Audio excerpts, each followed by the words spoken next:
ATM আজহার সাহেবের মামলার রায়ের জন্য দিন ধার্য ছিল। আন্তর্জাতিক অপরাধ ট্রাইব্যুনালের প্রসিকিউশনের পক্ষ থেকে আমরা এই রায় গ্রহণের জন্য আপিল বিভাগে উপস্থিত ছিলাম।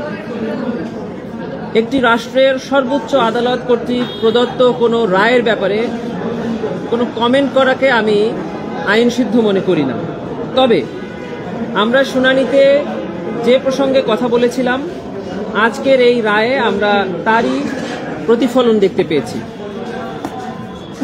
এটিএম আজহার সাহেবের পক্ষে তাদের যে মূল সাবমিশনটা ছিল সেটি হলো আন্তর্জাতিক অপরাধ ট্রাইব্যুনালের যে জাজমেন্ট 5ই আগস্টের আগে হয়েছে সেগুলোতে কাস্টমারি ইন্টারন্যাশনাল ল অর্থাৎ আন্তর্জাতিক আইনের প্রযোজ্যতা ছিল না, এবং এটি অ্যাপিলেট ডিভিশনেও এটিকে অ্যাফার্ম করেছে যে আন্তর্জাতিক অপরাধ ট্রাইব্যুনালের বিচারে আন্তর্জাতিক আইনের প্রযোজ্যতা প্রয়োজন নেই।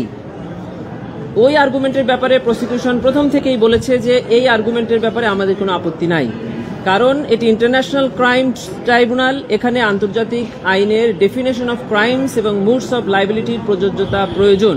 তা না হলে আমরা যে সমালোচনা ট্রাইব্যুনালে আগে করেছি ট্রাইব্যুনাল রায়ের ক্ষেত্রে যে এটি ইন্টারন্যাশনাল স্ট্যান্ডার্ড না, সেটি বহাল রয়ে যায়।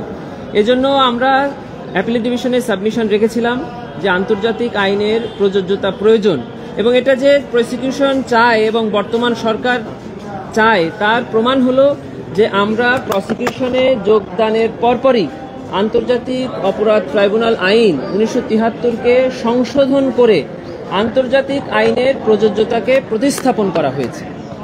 এজন্য আজকে অ্যাপিলেট ডিভিশন যখন বলেছে যে ইন্টারন্যাশনাল ক্রাইমস ট্রাইব্যুনালের বিচারে আন্তর্জাতিক আইনের প্রযোজ্যতা প্রয়োজন, এই ব্যাপারে আমাদের প্রসিকিউশনের পক্ষ থেকে আমরা এখনও একমত পোষণ করছি এবং এই রায়ের পক্ষে আমরা এখনও কথা বলছি।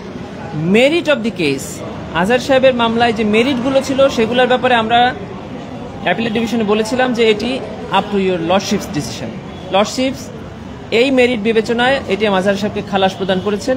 প্রসিকিউশনের পক্ষ থেকে দেশের সর্বোচ্চ আদালতের রায়কে আমরা মেনে নিয়েছি এবং আমরা এটা মেনে নিতে বাধ্য।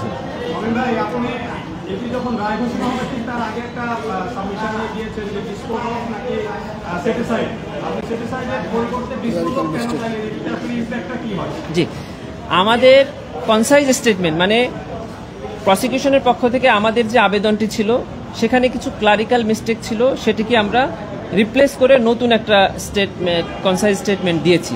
সেখানে আমরা বলেছি যে ট্রাইব্যুনালের যে রায় এবং যে বিচার, সেক্ষেত্রে অ্যাপিলেট ডিভিশন ন্যায় বিচারের স্বার্থে এই মামলাটা নিষ্পত্তি করবেন, সেক্ষেত্রে অ্যাপিলেট ডিভিশন যে কোনো আদেশ দিবেন আমরা মেনে নিব। তবে ট্রাইব্যুনালে যে প্রেজেন্ট বিচারগুলো আছে এবং ইন ফিউচার যে ট্রায়ালগুলো হবে সেক্ষেত্রে এমন কোনো আদেশ আমরা প্রতিবাদ করি বা এমন কোনো আদেশের বা এমন কোনো সাবমিশনের বিপক্ষে যে সাবমিশন বর্তমান এবং ভবিষ্যৎ ট্রায়ালকে হ্যাম্পার করবে, আমরা এটুকুই বলেছি।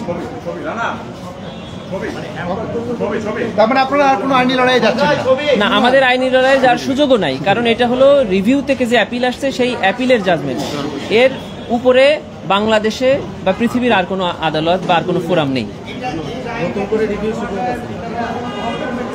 আমরা মনে করি যে আজকের এই রায়ে বর্তমান ট্রাইব্যুনালের বিচার ব্যবস্থা এবং ভবিষ্যতে যে বিচার ব্যবস্থা হবে এটিকে আরো অনেক ইন্টারন্যাশনাল স্ট্যান্ডার্ডে উন্নীত করলো, এবং জাতি সারা পৃথিবী এখন ট্রাইব্যুনালে এই রায়ের আলোকে যে বিচারগুলো দেখবে সে ব্যাপারে আর প্রশ্ন ওঠার কোনো সুযোগই থাকলো না। ঠিক আছে।